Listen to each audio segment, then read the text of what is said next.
ధ్యాన మిత్రులందరికీ నా నమస్కారములు. నా పేరు శారద.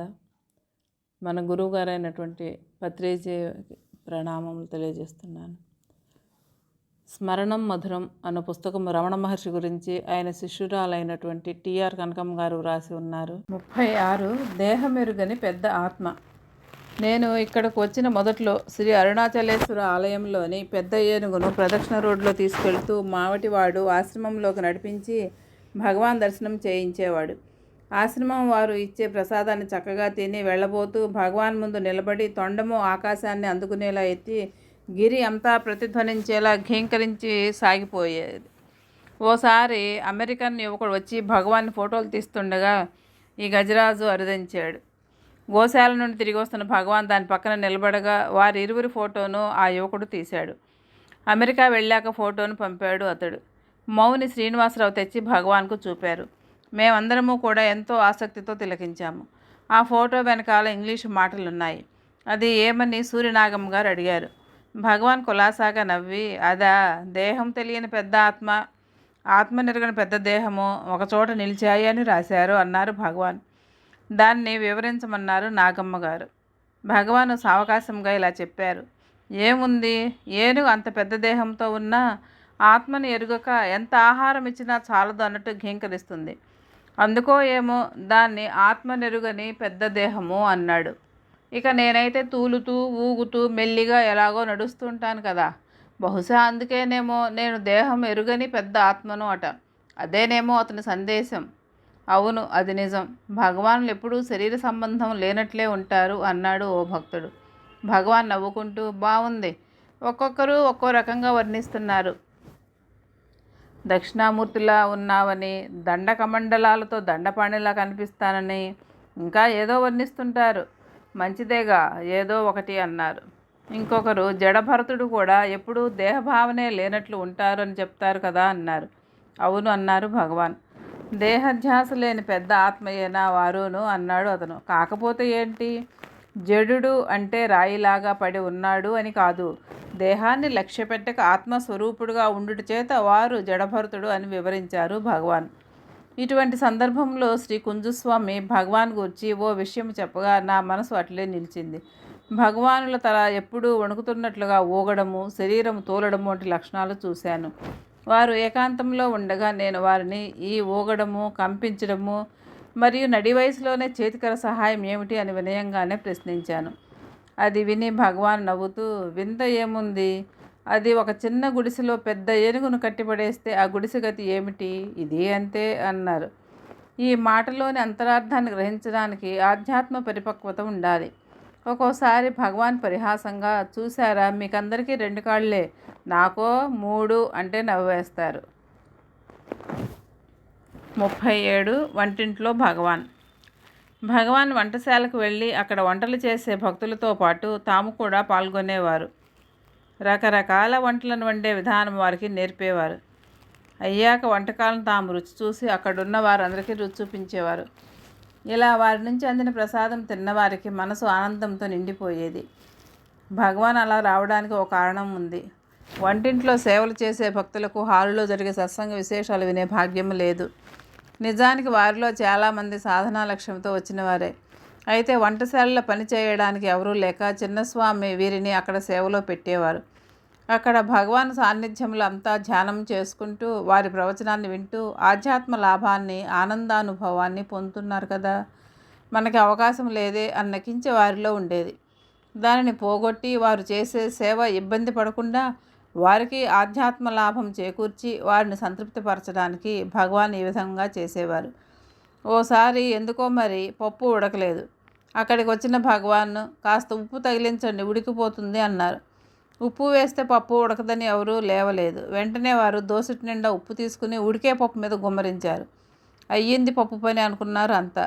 ఆశ్చర్యంగా పప్పు శుభ్రంగా ఉడికి మెత్తటి ముద్దయింది. ఇంకోసారి సాంబార్లో ఉప్పు ఎక్కువైంది. భగవాన్ మళ్ళా చిన్న చిట్కా ఇచ్చారు. అన్నాన్ని మెత్తగా పిసికి సాంబార్లో కల్పించారు. ఉప్పు తగ్గడమే కాదు, సాంబార్ కొత్త రుచిని సంతరించుకుంది.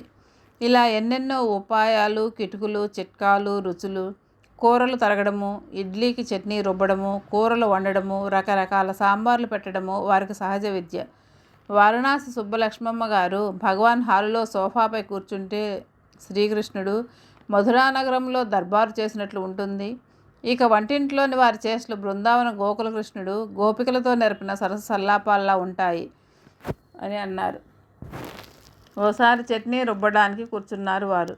ఈ విషయాల్లో అట్టే ప్రవేశం లేని మురుగునారు తగుదునమ్మా అంటూ తాను కూడా రుబ్బుతానని కూర్చున్నారు. సరే మీరు రుబ్బండి, నేను పిండిని తోస్తూ ఉంటాను అని చెప్పగా మృగునారు రుబ్బసాగారు.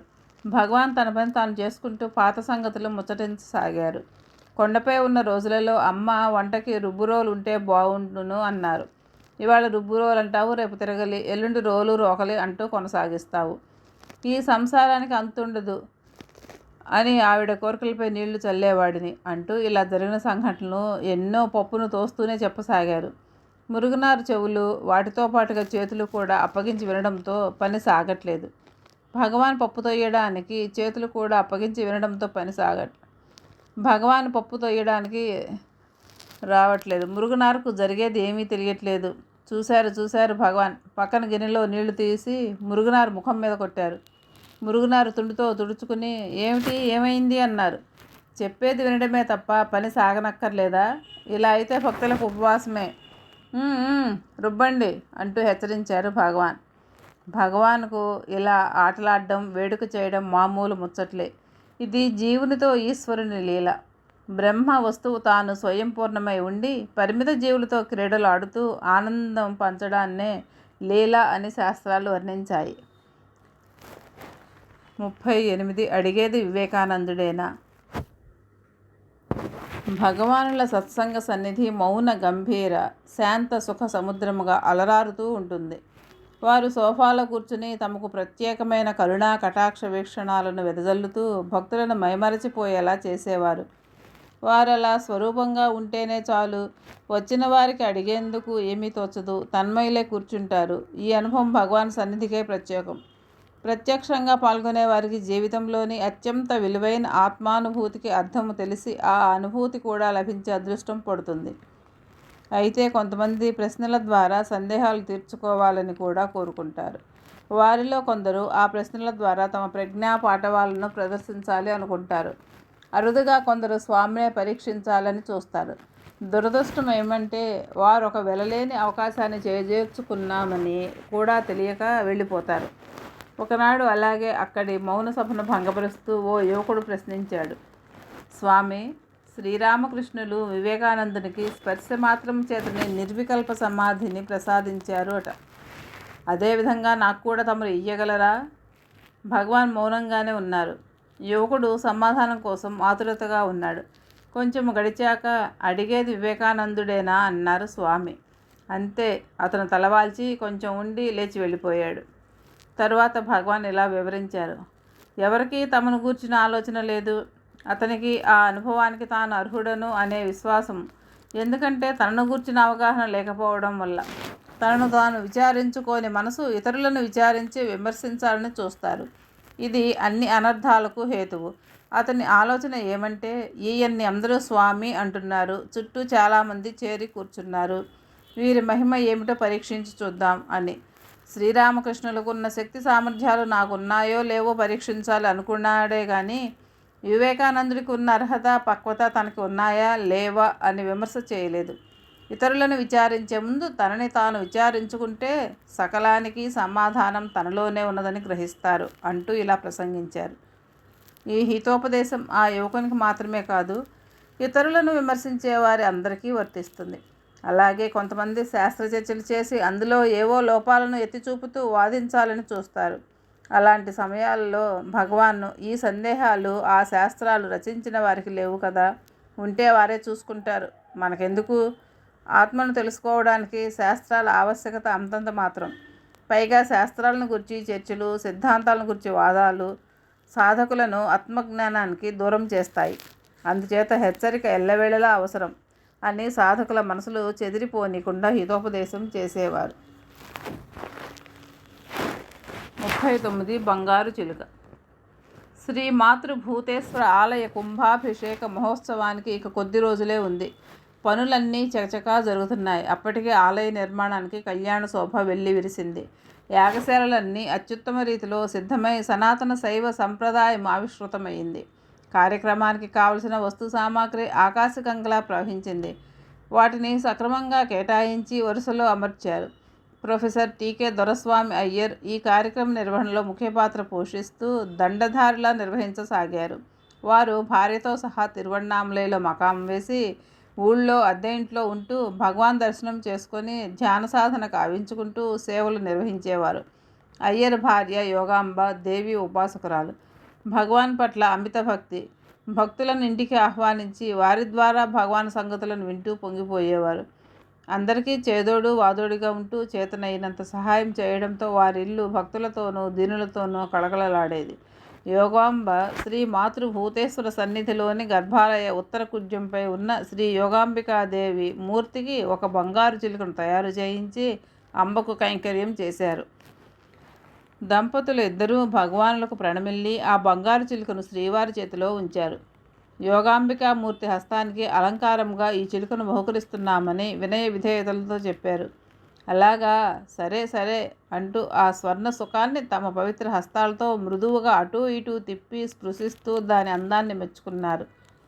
తరువాత ఆ వస్తువును వారికి తిరిగి ఇస్తూ అంబిక హస్తానికి తగినట్లు అమరింది. ఇచ్చేది యోగాంబ, స్వీకరించేది యోగాంబ. ఎలా ఉంది సంభవం అని చిరునవ్వు చిందించారు. యోగాంబ ఆ కరుణం తట్టుకోలేక ఆనందాశ్రువును రాల్చింది. అంతా భగవాన్ అనుగ్రహం అని పొంగిపోయింది.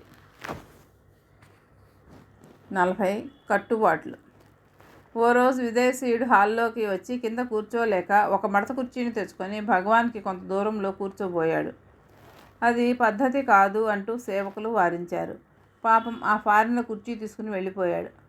భగవాన్ సేవకునితో గొప్ప ఘనకార్యం చేశావు. అసలే వాళ్ళ కింద కూర్చోలేరు. ఏదో విధంగా సన్నిధిలో ఉండాలని తాపత్రయం. దాన్ని వీలు పడనీయకుండా మంచి పుణ్యమే కట్టుకున్నావు. అది సరే, ఇక్కడ నా తలపైనే కూర్చున్న వాళ్ళని చూసావా? వాళ్ళని ఏం చేస్తావు అంటూ పైకి వేలు పెట్టి చూపించారు. అందరం వెంటనే అటు చూసాం. ఆశ్చర్యం. అంతవరకు మా ఎవరి దృష్టిలోనూ పడలేదు ఆ దృశ్యం. అక్కడ కూర్చుందో గండు కోతి. టీవీగా చూస్తూ తోక భగవాన్ తల మీదకి వచ్చేలాగా వేళ్లాడదీసింది. అందరం ఒకటే నవ్వు. వారు చెప్పేదాకా దాన్ని చూడకపోవడమే గొప్ప వింత. కోతి నదురు బెదురు లేకుండా చూస్తోంది.